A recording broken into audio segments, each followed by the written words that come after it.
Қадір түні исламдағы ең қасиетті түндердің бірі.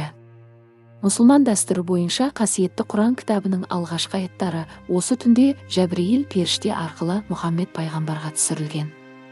Дін жолында берілген амалдар мен дұғалар бұл түнде 1000 айдың құнымен тең болатыны айтылады. Сондықтан мұсылмандар бұл түнді ерекше ғибадатпен өткізеді. 2026 жылы Қадір түні 16 наурыздан 17 наурыз қараған түнге түседі. Бұл Рамазан айының соңғы 10 күннің жұп емес түндерінің бірі. Дәстүр бойынша Қадір түні сол тізімнен таңдалады. Құранда бұл түннің артықшылығын түсіндіретін арнайы сүреде бар. Ол сүреде жаратушы иеміз былай дейді: анығында біз Құранды Қадір түні түсірдік. Қадір түннің не екенін білесің бе? Қадір түні 1000 айдан да қайырлы.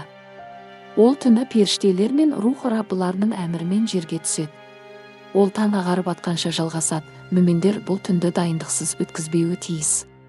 Өйткені Әбу Хурайра сахабамыз жеткізген хадисте, кім Қадір түннің артықшылығына сеніп, сауабын Алладан күтіп, ғибадат, құлшылықпен өткізсе, өткен кеткен күнәлар кешіріледі делінген. Бұл түні жасалуы тиіс істердің қатарында намаз оқу, Құран оқу, өткен күнәларды енді жасамасқа тәубе етіп кешірім тілеу, жалбарынып тілек тілеу керектігін айталамыз.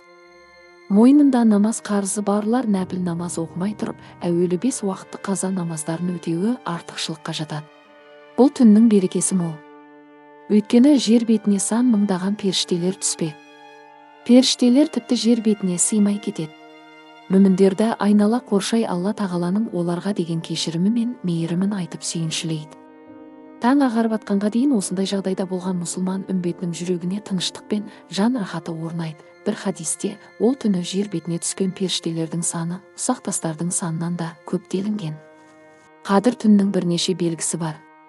Ғұламалардың айтуынша Қадір түннің белгілері 2 топқа бөлінеді. Біріншісі уақытында, яғни сол түні білінетін белгілер.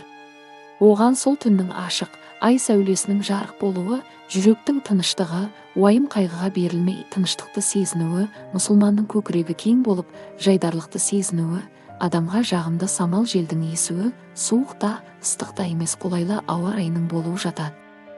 Екіншісі, уақыт өткен соң таң атқанда білінетін белгі. Бұған күннің сәулесіз қызарып шығуы жатады. Ханафи мәзхабының ғалымдары нақты бір ғана түнге бекімей, кез келген түн Қадір түні болуы мүмкін екенін алға тартқан. Әйтсе де Рамазан айының 27-ші түнін қуатты деп бекіткен. Қадір түні түнімен құлшылық жасай алмайтындарға ең болмаса тарауих намазынан кейін біршама уақытын дұғаға арнауы керектігі айтылады.